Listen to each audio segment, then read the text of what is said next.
በስመ አብ ወወልድ ወመንፈስ ቅዱስ አሐዱ አምላክ አሜን። መቃባ ከን ኢልማ ከን አፉረ ቁልቁሉ ዋቀ ተኮ አሜን። በአብ ስም በወልድ ስም በመንፈስ ቅዱስ ስም አንድ አምላክ አሜን። በመጀመሪያ በባህሪው ምስጉን በባህሪው ቅዱስ የሆነ አምላካችን መድኃኒታችን ኢየሱስ ክርስቶስ ስሙ ለዘለዓለሙ የተመሰገነ ይሁንልን። የተወደዳችሁና የተከበራችሁ የእግዚአብሔር ቤተሰቦች በሀገር ውስጥም ከሀገር ውጭም ያላችሁ ሰላም እግዚአብሔር ይብዛላችሁ። እንደምን አደራችሁ? እንደምን እስከዚህ ሰዓት ቆያችሁ? አሜን። አምላካችን መድኃኒታችን ኢየሱስ ክርስቶስ እንደኛ ኃጢአትና እንደኛ በደል ሳይመለከት እድሜ ለንስሐ አብቅቶ ለዚህች ዕለትና ለዚህች ሰዓት ያደረሰን የአባቶቻችን አምላክ የኛም አምላክ ልዑል እግዚአብሔር ስሙ ለዘላለሙ ይክበር ይመስገን። ከበጀምቶ ተፊ ጃለተምቶ ተማቲ ወን ክርስቶስ ሰገሌ ከነ ጠጊፈቻ ከንጀርተኑ ሁንዱምቱ ኬሰኒ ብያ አላስ ብየ ኬሰስ ከንጀራተን ነገኘ ዋቀየው ሲንፋ ባየቱ አከም ወልተኒ አከም ቡልተኒ አከም ሳቲ ከነት ጌሰኒ ሲንጀቹን በርባዳ አሜን። አባን ኬኛ ፈይሳን ኬኛ ኢየሱስ ክርስቶስ አከ ወጂ ኬኛ አከ በሌሳ ኬኛ ሶይን ኢላሊን አርጁማ የሳቲን ኢላሊ አመሳቲ ከነት ከኑ ገይ አልፋ ኦሜጋ ካንተ ኢልሚ ዱርቤ ማርያም ኢየሱስ ክርስቶስ መቃኒሳ ከኑልፋቴፊ ከንከበጀሚ አታው የተወደዳችሁ እግዚአብሔር ቤተሰቦች ሁላችሁም እንኳን ለጌታችን ለመድኃኒታችን ለኢየሱስ ክርስቶስ አብይ ጾም በሰላም አደረሳችሁ አደረሰን ማለት ወዳለውኝ። ሁንዱንቱ ኬሰኒ በገ ሶማ ኢየሱስ ስንጌሰኒ በገ ወሉማንገኘ ስንጀቹን በርባዳ እግዚአብሔር አምላካችን ለዚህ ያደረሰን ለሁሉ እግዚአብሔር ስሙ ይክበር ይመስገን። እንግዲህ በመጀመሪያ ይቅርታ ጠይቃለሁ። ተከታታይ ስለ ጸሎት በእንተ ጸሎት ብለን ተከታታይ ትምህርቶችን እየሰጣሁኝ ክፍል 3 ላይ ደርሰን በመሃል ተቋርጦ ነበረ። በአንዳንድ በተለያዩ ጉዳዮች በጤናም ጉዳይ ተቋርጧል። እግዚአብሔር ወዶ ፈቅዶ ደግሞ ለዚህ አድርሶኝ አሁን ክፍል 4ን እንቀጥላለን ማለት ነው። ዛሬ እንግዲህ የጸሎት ቀደም ተከተልና እንዲሁም የዳዊት መዝሙር እንዴት እንደሚጸለይና ከየት እስከ የት እንደሆነ የዕለቱን እና ንጉሶችን ማሳወቅ ይሆናል። እግዚአብሔር ሁላችንም ይርዳን። እንግዲህ በመጀመሪያ ጸሎት ልንጸልይ ስንል አትብ ገጽ ወኩለንታይ በትምህርተ መስቀል እንላለን። ከዛ በኋላ አባቶቻችን ያስተማሩን በመጻሕፍት ላይ ያልተጻፉ በስመ ሥላሴ በመጽሐፍ ላይ ያልተጻፈም በስመ ሥላሴ የቀጠቀጥ ከይሴ በመጽሐፍ ላይ ያልተጻፈም ማለት መጽሐፍ ላይ የለም ማለት አይደለም። የጸሎት ቀደም ተከተሉ ላይ የለም ማለት ነው። ስለዚህ በስመ ሥላሴ የቀጠቀጥ ከይሴ እንላለን። በሥላሴ ስም ጠላቴን ሰይጣንን እቀጠቅጣለሁ እንልና ከዛ በኋላ በስመ አብ ወወልድ ወመንፈስ ቅዱስ አሐዱ አምላክ አሜን በቅድስት ሥላሴ ዘአምር ይትማፀን ከደከ ሰይጣን እያል ቀጥለን እንጸልያለን ማለት ነው። ናኮተከ እንጸልያለን። ከዛ በኋላ የዘውትር ጸሎት የምንለው በአማርኛ ማለት ነው። ያንን ካደረስን በኋላ በውስጣችን የምንሻውን የምንፈልገውን ነገር ለእግዚአብሔር ነግረነው ሐሳባችን ልባችንን እንዲሰበስብልን በአንድ ልብ ሆነን ጸሎታችን እንድናደርስ እግዚአብሔርን ለምነን በሰላም ያሳደርከን በሰላም አውለን በሰላም ያዋልከን በሰላም ደግሞ አሳድረን የመሳሰሉ ጸሎቶችን እንደ ጊዜያችን እንደ ሰዓታችን ጸልየን በአቡነ ዘበሰማያት ወይም በጸሎተ ሃይማኖት እናስራለን ማለት ነው። እንግዲህ በጸሎተ ሃይማኖትም ያው ይታሰራል። የጸሎት መጨረሻ ይሆናል። በፍትሐ ነገሥት አንቀጽ 14 እንደምንመለከተው 15 እንደምንመለከተው የሚያስረዳን ይሄንን ነው። ዛሬም ሊቃውንት አባቶቻችን በማህሌት ላይ መጨረሻ አካባቢ ላይ ማህሌቱ ሲያልቅ ስብሐት ለእግዚአብሔር ኪያነ ዘፈጠረ ከመ ናምልኮ ስብሐት ለማርያም እማምላክ እግዝእትነ ወመድኃኒትነ ብለው ጸሎተ ሃይማኖት ነአምን በአሐዱ አምላክ እግዚአብሔር አብ ብለው ይቀጥላሉ ማለት ነው። የጸሎት ማሰሪያ ይሆናል። ግን በአቡነ ዘበሰማያትም ማሰር እንችላለን። በአቡነ ዘበሰማያትም እያሰርን ነው ያለነውና በሁሉም ብናደርግ ችግር የለውም። ይህንን ካለ በኋላ የዳዊት መዝሙር ራሱ ትልቅ ጸሎት ነው። አጋንንትን ያስፈራል፣ አጋንንትን ያስደነግጣል፣ ጠላትን ያስደነግጣል። ከሚመጣብን ቁጣ ከሚመጣብን ችግር ሁሉ ይከላከልልናል ማለት ነው። በዚህ በማርቆስ ወንጌል ምዕራፍ 10 ቁጥር 46 ስንመለከት እንዲህ ይላል፣ ተሳሃለኒ እግዚኦ ወልደ ዳዊት፣ የዳዊት ልጅ ኢየሱስ ሆይ ማረኝ ይቅር በለኝ እያለ ይጮህ ነበር። የዳዊት ልጅ ነው የሚለው። ማንን ነው የዳዊት ልጅ የሚለው? ክርስቶስን ነው ማለት ነው። ስለዚህ ዳዊት እንደ ልቤ ተብሏል። ዘከመ ልቤ፣ እንደ ልቤ ተብሎ የተነገረለት ነው። ስለ እግዚአብሔር፣ ስለ ሞቱ፣ ስለ ትንሳኤው፣ ስለ መነሳቱ፣ ስለ ራሱ፣ ስለ ዳዊት፣ ስለ ውድቀቱ፣ ስለ ትንሳኤው፣ አጠቃላይ የሰው ልጅ ይወድቃል ይነሳል፣ ስለ ውድቀታችንም፣ ስለ ትንሳኤያችንም፣ ስለ ማግኘታችንም፣ ስለ ማጣታችንም፣ ስለ ጭንቀታችንም፣ ስለ ሁሉም ያስቀምጣልና በመንገድ ስንጓዝ፣ ስንሄድ፣ ስንመጣ፣ ስንሰራ ለሚመጣብን መሰናክሎች ሁሉ የዳዊት መዝሙር ትልቅ መፍትሄ ነው። ስለዚህ ትልቅ መፍትሄ ስለሆነ ጠንክረን እንድንጸልይ ያስፈልጋልና ስለዚህ ክፍሎች እናያለን። ከሰኞ እስከ እሑድ ድረስ የዳዊት መዝሙር አለ። ስለዚህ እሱን የምንመለከት ይሆናል ማለት ነው። ስለዚህ ስንጸልይ አቡነ ዘበሰማያት ካለ በኋላ ቅድም እንዳልኳችሁ አትብ ገጼ ብለን ጀምረን ከዛን በአቡነ ዘበሰማያት የሚያስር በአቡነ ዘበሰማያት በጸሎት ሃይማኖትም ማሰር ይቻላል። ስብሐት ይባላል። መጨረሻ አካባቢ ላይ ስብሐት ይባላል።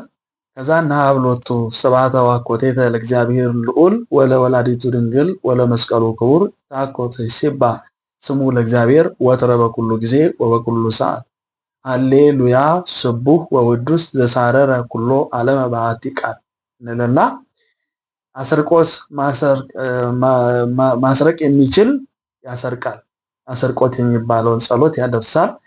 ከዛ ውጪ ሳተማልቱን ባርከ ቀድሰ የዋልከን ተረፈ ሌሊቱን እንድትባርክልን እንድትቀድስልን ሰላም ያሳደርከን በሰላም አውለን በሰላም ይዋልከን በሰላም አሳድረን እንልና በአቡነ ዘበሰማያት እናስራለን። ከዛ ቀጥታ ወደ ዳዊት እንገባለን ማለት ነው። መጀመሪያ አስተውሉ።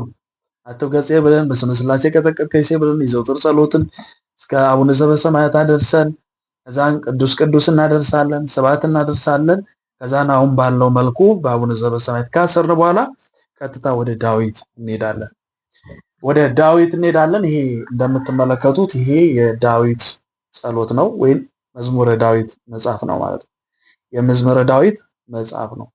ስለዚህ ይሄ መዝሙረ ዳዊት የሰኞ ማለት ነው። ፍካሬ ዘጻድቃን ወዘኃጥአን ይላል። ፍካሬ ዘጻድቃን ወዘኃጥአን ይሄ ከዚህ ከምዕራፍ 1 ጀምሮ እስከ ምዕራፍ 30 ድረስ የሰኞ መዝሙረ ዳዊት ይባላል። በደንብ አስተውሉ። የሰኞ መዝሙረ ዳዊት ከመዝሙር 1 እስከ መዝሙር 30 ድረስ ያለው ነው ማለት ነው። ይሄ የሰኞ መዝሙረ ዳዊት 3 ንጉስ አለው። ስንት ንጉስ አለው አልኳችሁ? በደንብ በማስተዋል ማዳመጥ ይጠበቅብናል። 3 ንጉስ አለው። የመጀመሪያው ፍካሬ ዘጻድቃን የሚለው ነው። ሁለተኛው አድህነኒ ነው። ሶስተኛው አምላኬ አምላኬ የሚል ነው ማለት ነው። አምላኬ አምላኬ የሚል ነው። ፍካሬ ዘጻድቃን ወዘኃጥአን የሚለው ከመዝሙር 1 እስከ መዝሙር 10 ድረስ ያለው አንድ ንጉስ ይባላል። ስንት ንጉስ? መዝሙር 1 እስከ መዝሙር 10 ይህ አንድ ንጉስ ይባላል። ከመዝሙር 11 እስከ መዝሙር 20 ያለው ደግሞ አድነኒ ይባላል። አድነኒ ይባላል። ይሄም አንድ ንጉስ ነው። ከመዝሙር 21 እስከ መዝሙር 30 እስከ 31 ድረስ ያለው ደግሞ ከመዝሙር 21 እስከ መዝሙር 31 ያለው ደግሞ አምላኬ አምላኬ ይባላል። ስለዚህ የሰኞ መዝሙረ ዳዊት ከመዝሙር 1 እስከ 30 ያለው ነው። በዚህ ውስጥ 3 ንጉስ አለው። እነሱም ፍካሬ፣ አድነኒ፣ አምላኬ የሚለው ማለት ነው። ስለዚህ አባቶቻችን መዝሙረ ዳዊትን ይሄንን ማለት ነው 150ውን ይደግማሉ። መኃልየ ዘሰሎሞንም ነቢያትንም ይደግማሉ ማለት ነው። ነገር ግን ምእመናን ግዕዝ የምትችሉ በግዕዝ ታደርሳላችሁ፣ ትጸልያላችሁ። የማትችሉ በአማርኛም ማድረስ ትችላላችሁ። በጣም ብዙ ጥቅም እንዳለው ቅድም ተነጋግረናል። በስጋችንም በነፍሳችንም ይጠብቀናል፣ ይጠቅመናል፣ በረከት እናገኛለን። ያጣነውን ነገር ሁሉ እግዚአብሔር ይሰጠናል ማለት ነው መዝሙረ ዳዊት ስንጸልይ። ከዚህ በፊት ልምድ የሌላችሁ ቢያንስ አንዳንድ ንጉስ ለመጸለይ እንዲመቻችሁ ነው ከፍዬ ንጉስን ለማስረዳት የመጣሁት ማለት ነው። ስለዚህ ቢያንስ ከምዕራፍ 1 ከመዝሙር 1 እስከ መዝሙር 10 ያለው አንድ ንጉስ ነው። ልክ እንዲህ ያለውን አንዳንድ ንጉስ ለመጸለይ መለማመድ ያስፈልጋል ማለት ነው። ወደ ማክሰኞ እንሄዳለን። ወደ ማክሰኞ ስንሄድ የማክሰኞ መዝሙረ ዳዊትም ልክ እንደዚሁ 3 ንጉስ አለው። ስንት ንጉስ አለው? 3 ንጉስ። በደንብ አስተውሉ። የመጀመሪያው ብፁዓን ይባላል። ሁለተኛው ከመያፈቅር ይባላል። ሶስተኛው ደግሞ ለምንት ይዚሃር ይባላል። ብፁዓን የማክሰኞ መዝሙረ ዳዊት ከመዝሙር 31 ጀምሮ እስከ መዝሙር 60 ድረስ ያለው። ብፁዓን ደግሞ አንድ ንጉስ የምንለው ከመዝሙር 31 ጀምሮ እስከ 40 ድረስ ያለው። ከብፁዓን መዝሙር 31 ብፁዓን ነው። ከብፁዓን ከመዝሙር 31 እስከ መዝሙር 40 ድረስ ያለው ብፁዓን ነው ማለት ነው። ብፁዓን ነው። ከመያፈቅር ደግሞ ከመዝሙር 41 እስከ መዝሙር 50 ድረስ ያለው ከመያፈቅር ነው ማለት ነው። ከመዝሙር 50 እስከ መዝሙር 60 ድረስ ያለው ደግሞ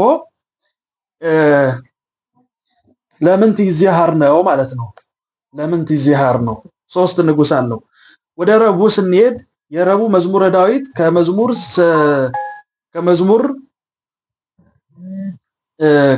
61 እስከ መዝሙር 80 ከመዝሙር 61 እስከ መዝሙር 80 ድረስ የረቡዕ መዝሙረ ዳዊት ይባላል ማለት ነው። የረቡዕ መዝሙረ ዳዊት 2 ንጉስ ነው ያለው። የመጀመሪያው አኮኑ፣ ሁለተኛው እግዚኦ ኩነኔከ። የረቡዕ ከ61 እስከ 80 ድረስ ነው ብያቸዋለሁ። አንዱ ንጉስ አኮኑ ከመዝሙር 61 እስከ መዝሙር 70 ድረስ ያለው አኮኑ ይባላል። ይሄ አንድ ንጉስ ይባላል። እግዚኦ ኩነኔከ የሚለው ንጉስ ደግሞ ከመዝሙር 71 እስከ መዝሙር 80 ድረስ ያለው ነው። እስከ መዝሙር 80 ያለው የሐሙስ መዝሙረ ዳዊት ከመዝሙር 81 እስከ መዝሙር 110 ከመዝሙር 81 እስከ 110 ድረስ ያለው የሐሙስ መዝሙረ ዳዊት ነው። የሐሙስ መዝሙረ ዳዊትም 3 ንጉስ አለው። የመጀመሪያው እግዚአብሔር ቆመ፣ ሁለተኛው ይሄይስ፣ ሶስተኛው ስማኒ ይባላል ማለት ነው። እግዚአብሔር ቆመ የሚባለው እግዚአብሔር ቆመ ከመዝሙር 81 እስከ መዝሙር 90 ድረስ ያለው አንድ ንጉስ ይባላል። አንድ ንጉስ ይባላል። ይሄይስ የሚባለው ደግሞ ከሚባለው ጀምሮ ከመዝሙር 91 ማለት ነው እስከ መዝሙር 90 እስከ መዝሙር 100 ድረስ ያለው ይሄይስ ይባላል። ሶስተኛው ንጉስ ስማኒ ነው። ስማኒ ከመዝሙር 101 እስከ መዝሙር 110 ድረስ ያለው። ስለዚህ የሐሙስ መዝሙረ ዳዊት ይሄን ይመስላል። ማሳረጊያውን መጨረሻ ላይ ያለውን መጨረሻ አካባቢ እላቸዋለሁ አንድ ጊዜ ማለት ነው። የዓርብ መዝሙረ ዳዊት ደግሞ የዓርብ መዝሙረ ዳዊት ከመዝሙር 111 እስከ መዝሙር 130 ያለው የዓርብ መዝሙረ ዳዊት ተደግምላቸዋለሁ ከ111 እስከ 130 ድረስ ያለው የዓርብ መዝሙረ ዳዊት ደግሞ ሁለት ንጉስ ነው ያለው። ይሄውም ደግሞ ብፁዕ ብእሲና ተፈሳይኩ ነው። ብፁዕ ብእሲና ተፈሳይኩ ነው ማለት ነው። ብፁዕ ብእሲ ከመዝሙር 111 እስከ 120 ድረስ ብፁዕ ብእሲ ከመዝሙር 111 እስከ 120 ድረስ ያለው አንድ ንጉስ ይባላል። ተፈሳይኩ ደግሞ ከመዝሙር 121 እስከ መዝሙር 130 ያለው ይሄም አንድ ንጉስ ይባላል። የዓርብ ውስጥ ሁለት ንጉስ አለው ማለት ነው። ወደ ቅዳሜ እንሄዳለን። የቅዳሜ መዝሙረ ዳዊት ከ131 እስከ 150 ያለው የቅዳሜ ከመዝሙር 131 እስከ 150 ድረስ ያለው የቅዳሜ ነው። እንዲሁም የቅዳሜ ከመዝሙር 131 ጀምሮ እስከ 150 ያለው ብቻ ሳይሆን መኃልየ ዘሰሎሞንን ይጨምራል ማለት ነው። ይጨምራል። የቅዳሜም ሁለት ንጉስ አለው። አንደኛው ተዘከሮ እግዚኦ ለዳዊት ነው። ሁለተኛው ቃልያ በእግዚአብሔር ጸራይኩ ነው። ተዘከሮ እግዚኦ ለዳዊት ከመዝሙር 131 እስከ 140 ድረስ ያለው ተዘከሮ እግዚኦ ለዳዊት የሚለው አንድ ንጉስ ነው ማለት ነው። ቃልያ ደግሞ ከመዝሙር 141 እስከ መዝሙር 150 እስከ ፍጻሜው ድረስ። ስለዚህ የቅዳሜ ስንት ንጉስ አለው? ሁለት ንጉስ አለው ማለት ነው። የቅዳሜ መኃልየ ዘሰሎሞንን ይጨምራል ማለት ነው። ይህን ካል ወደ እሑድ እንሄዳለን። ወደ እሑድ ስንሄድ እሑድ የሚጸለየው ጸሎት አጠቃላይ ጸሎተ ነቢያት ነው። ጸሎተ ነቢያት ነው። ጸሎተ ነቢያት ማለት የነቢያት ጸሎት እነ ሙሴ የጸለዩት፣ እነ ዳንኤል የጸለዩት፣ እነ ዕንባቆም የጸለዩት፣ እነ ምናሴ የጸለዩት አጠቃላይ ጸሎተ ነቢያትን እንጸልያለን ማለት ነው። ጸልየን ውዳሴ ማርያም ከሆነ የጸለይነው ጸልየን ከጨረስን በኋላ ሳልነ ቅድስት ማርያም ምሕረተ ወልድኪ ያውፀነ እማርያም እንላለን። እንዲህ ብለን እንጸልያለን። ዳዊት ከሆነ የጸለይነው ሳልነ ዳዊት ቅድመ መንበሩ ለጸባዖት ኦ አምላከ ዳዊት እቀበልነ ዋዳነን ብለን የክርስትና ስማችንን እንጠራለን። ሴት ከሆነችም የሴት ክርስትና ስም እንጠራለን። በማህበር እየጸለይን ከሆነ የሚያሳርገው አካል የማህበሩን ስም ይጠራል ማለት ነው። የጸለይነው ጸሎት የነቢያት ከሆነ ደግሞ ኦ አምላከ ሙሴ ወነቢያት ኦ አምላከ ሰሎሞን እቀብ ሕይወተነ ብለን እንጸልያለን። በአጠቃላይ ሰብሰብ አድርገን ደግሞ ልናሳርግ ስንል የዳዊትንም የነቢያትንም ጸሎት ከጸለይን በኋላ እቀብ ሕይወተነ ወስረይ ኃጢአተነ አድነነ እምዕለት እኪት ወባልሐነ እምኩሉ መንሱት ለለ ወለዱነ በስጋ ወለለ ሐፀኑነ በጸጋ ወለለ መሃሩነ ቃለ ሃይማኖት በቡረ ይማሮሙ እግዚአብሔር በመንግስተ ሰማያት አሜን እንልና እንዲህ ብለን ከጨረስን በኋላ ለምሳሌ የሞተ ወገን ወይን ቤተሰብ የምንጸልይለት ሰው ካለ ምን እንላለን? ኦ እግዚኦ አይርፍ ነፍሰ ገብርከ ወልደ ጊዮርጊስ ወይን ወልደ ማርያም ወይን ወለተ ማርያም ወልደ ማርያም። ሴት ከሆነች ግን ኦ እግዚኦ ነፍሰ አመትከ ብለን ወለተ ማርያም ወለተ ጊዮርጊስ የመሳሰለ ብለን ክርስትና ስም እንጠራለን። ከዛን በአቡነ ዘበሰማያት እናስራለን ማለት ነው። በአቡነ ዘበሰማያት እናስራለን። ከዚህ በኋላ ውዳሴ ማርያም ለመድገም ከፈለግን ደግሞ ውዳሴ ማርያም ለመድገም ከፈለግን ቅድም እንደነገርኳችሁ አትገጼ ብለን ጀምረን በስማምን አኩተከን በአቡነ ዘበሰማያት አስረን ቅዱስ ቅዱስ ብለን ስብሐትን ደግመን ከዛ እናብሎቱ ብለን አስርቆት የሚያሰርቅ አስርቆትን አድርሶ በአቡነ ዘበሰማያት አስረን ነው ወደ ዳዊት የገባ ነው አይደለ? ስለዚህ አሁን ተመልሰን ስንመጣ ሰላም ለኪ እንዘንሰግድ ንብለኪ ማርያም እምነ ናስተበቋኪ ማርዌናዊ ተማይጸነብኪ በእንታና እምኪ ወኢያቄ ማቦኪ ማይበረዮም ድንግል ማርኪ ብለን እንጸልያለን። ከዛ ጸሎተ እግዝእትነ ማርያም እናደርሳለን። በአጠቃላይ ጸሎተ ማርያም እናደርስና ከዛም በመጨረሻ ላይ መጽሐፍ ላይ የማታገኙት ከአባቶቻችን የምታገኙት ነገር አለና እሱን እናደርሳለን። እሱ ምንድነው? ቅድም እንዳልኳችሁ ናብሎቱ ስብሐት ወአኮቴተ ለእግዚአብሔር ልዑል ወለወላዲቱ ድንግል ወለመስቀሉ ክቡር ታኮቴ ሲባ ስሙ ለእግዚአብሔር ወተረ በኩሉ ጊዜ ወበኩሉ ሰዓት ካለ በኋላ ሃሌሉያ የሚለውን ከዚህ በኋላ ያለውን መጽሐፍ ላይ የለም፣ አታገኙ። አባቶቻችን የነገሩን ያስተማሩን ሃሌሉያ ስቡህ ወውዱስ ተሳረረ ኩሎ ዓለም ባህት ይቀር። ልክችን እንዳገኘነው ሁሉ ጸሎተ እግዝእትነ ማርያም ከደገምን በኋላ ውዳሴ ማርያም ልንደግም ስንል ባርክኒ ቀድስኒ ዋንጽህኒ በከመ ባርክዮ ለቅዱስ ኤፍሬም ፍቁርኪ እግዝእቴ ፍትህኒ እማይሰሪው ለሰይጣን እሙ ለመድን ወለተ ብርሃን ካለ በኋላ የምናደርሰውን ውዳሴ ማርያም እናደርሳለን። ወደ ውዳሴ ማርያም እንገባለን። ውዳሴ ማርያማችን እናደርሳለን ማለት።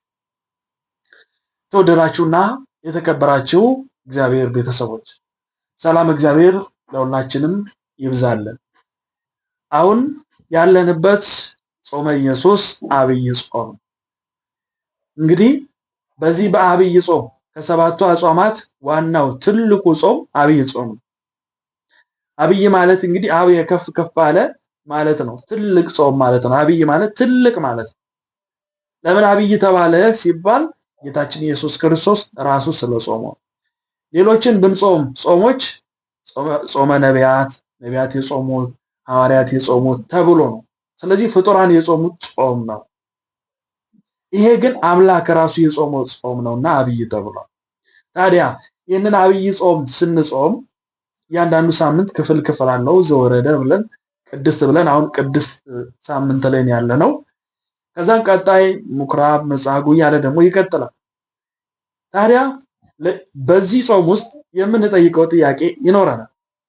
በጸሎት እግዚአብሔርን የምንጠይቀው ያንን ጥያቄ ምላሽ ለማግኘት በንጽህና በቅድስና መጾም መጸለይ ያስፈልጋል። ንስሐ ገብተን ስጋው ደሙን እየተቀበልን ልናሳልፍ ይገባል። በአብይ ጾም ቅዳሴ ዘወትር ይቀደሳል። ቅዳሴ እያስቀደስን ስጋው ደሙን እየተቀበልን ቃል እግዚአብሔር እየሰማን በዚህ ህይወት ውስጥ በንስሐ ህይወት ውስጥ የምንመላለስ ከሆነ ከቂም ከበቀል ከክፋት ርቀን የምንጸልይ ከሆነ ጸሎታችንን እግዚአብሔር ይቀበላል። ከዛ ውጪ በቂምና በበቀል በክፋትና በተንኮል በሐሜት ሆኖ ሰው የሚጾም ከሆነ የሚጸልይ ከሆነ ጸሎቱም ጾሙም ከንቱ ነው ማለት ነው። ስለዚህ ጾማችንን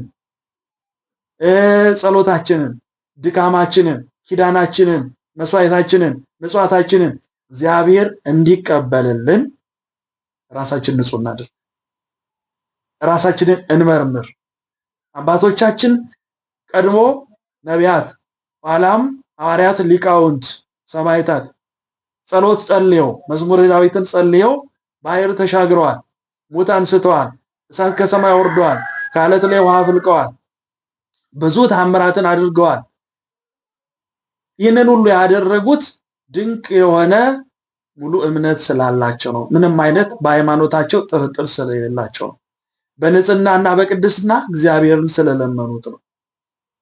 አሁን ጸሎተ ነቢያት ወደሚጸለየው ላይ 3 ደቂቅ የጸለዩት ጸሎት አለ።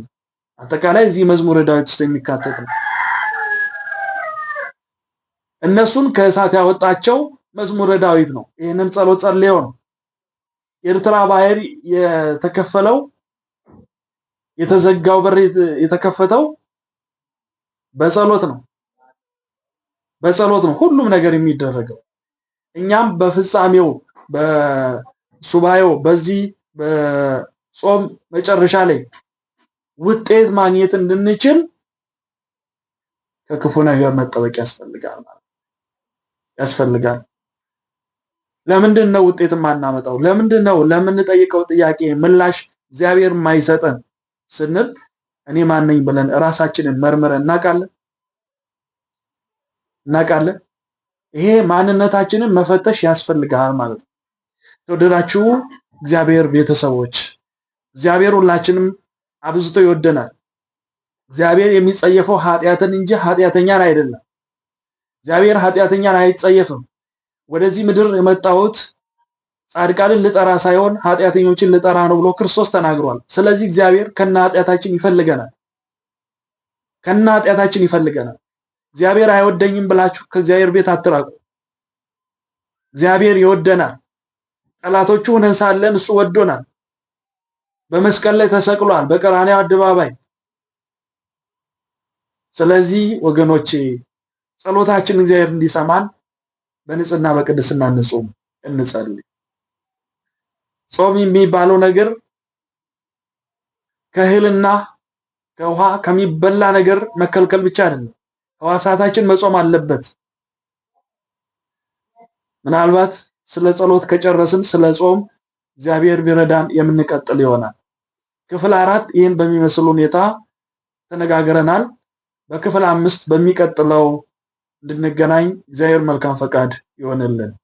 ጾመን ጸልየን አበርክተን ውጤታችንን እግዚአብሔር በጎ ውጤት እንዲሰጠን የሱ መልካም ፈቃድ ይሆንልን። ወስብሐት ለእግዚአብሔር ወለወላዲቱ ድንግል ወለመስቀሉ ክቡር። ይቆየን። እግዚአብሔር ይባርከን።